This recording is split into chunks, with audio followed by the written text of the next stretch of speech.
Assalamualaikum warahmatullahi wabarakatuh. Bagaimana kabarnya anak-anak? Alhamdulillah semuanya sehat semuanya. Pada kesempatan kali ini kita akan belajar sirah, yaitu sejarah Nabi. Maka persiapkan untuk kalian pertama alat tulis dan buku paket kalian. Sekarang kalian buka pada halaman 19, yaitu tentang kepemimpinan Rasulullah di Madinah. Setelah kita membahas bagaimana Rasulullah berhijrah dari Mekah ke Madinah dan bagaimana reaksi kaum Quraisy ketika mendengar dakwah Nabi, maka sekarang kita akan mendengar bagaimana kepemimpinan Rasulullah di Madinah. Yang pertama yaitu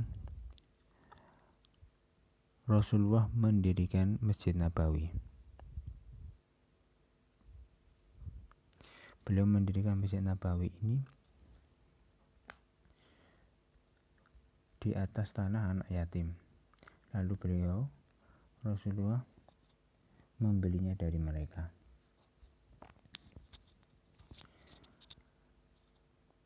Masjid ini dibangun di atas tanah di tempat unta beliau berhenti. Masjid Nabawi ini tidak hanya sekedar dijadikan untuk melakukan sholat, tapi juga untuk melakukan musyawarah, termasuk persekolahan bagi orang-orang muslim. Kemudian yang kedua, apa yang Rasulullah lakukan sebagai pemimpin di Madinah? Beliau mempersaudarakan kaum Muhajirin dan Ansor.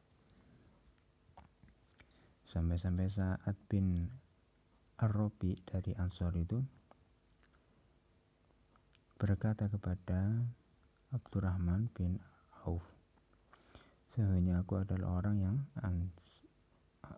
yang paling banyak harta, maka bagi hartaku itu menjadi dua. Tapi kata Abdurrahman bin Auf, semoga Allah memberkahimu dalam keluarga dan hartamu. Cukup tunjukkan padaku di mana pasar kalian.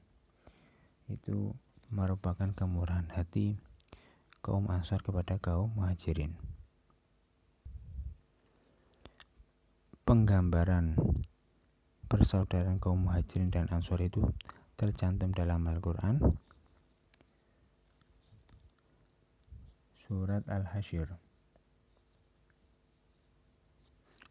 Bagaimana bunyinya? A'udzubillahi minasyaitonirrajim. Bismillahirrahmanirrahim. Walladzina tabawwa'u ad-dara wal imana min qablihim yuhibbuna man hajara ilaihim wa la yajiduna fi sudurihim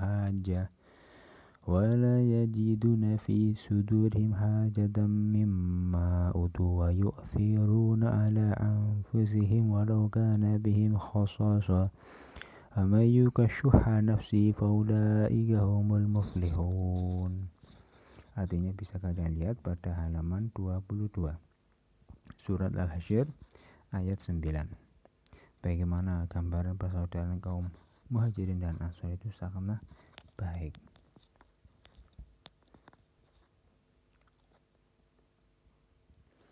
Kemudian ketiga, bagaimana Rasulullah memimpin sebagai pemimpin di Madinah.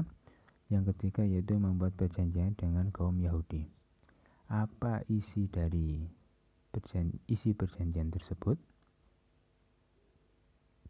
Butir-butir isi perjanjian antara Rasulullah dengan kaum Yahudi adalah sebagai berikut. Yang pertama, adanya jaminan kebebasan menjalankan agama masing-masing. Kemudian kedua, mereka harus bahu-membahu dalam menghadapi musuh yang hendak membatalkan piagam perjanjian ini. Kemudian yang ketiga, wajib membantu orang yang dizolimi. Kemudian keempat, saling tolong-menolong dalam menghadapi orang yang hendak menyerang Madinah. Maksudnya ini yang keempat adalah tolong-menolong kaum muslimin. Jadi bukan membantu orang yang hendak menyerang Madinah, tapi membantu orang Islam untuk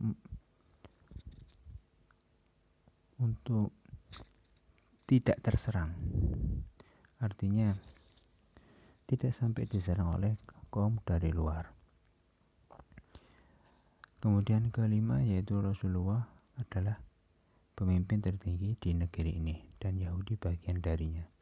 Jika terjadi perselisihan, urusan dikembalikan kepada Rasulullah.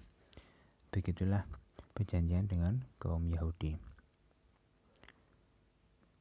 Maka sekarang, setelah kalian mendengar bagaimana kami membina Rasulullah di Madinah, kerjakannya pada soal latihan halaman 24-25 bagian 1 dan 2, difoto, dikerjakan, lalu difoto, kemudian dikumpulkan di Google Classroom. Mungkin sekian dari saya. Assalamualaikum warahmatullahi wabarakatuh.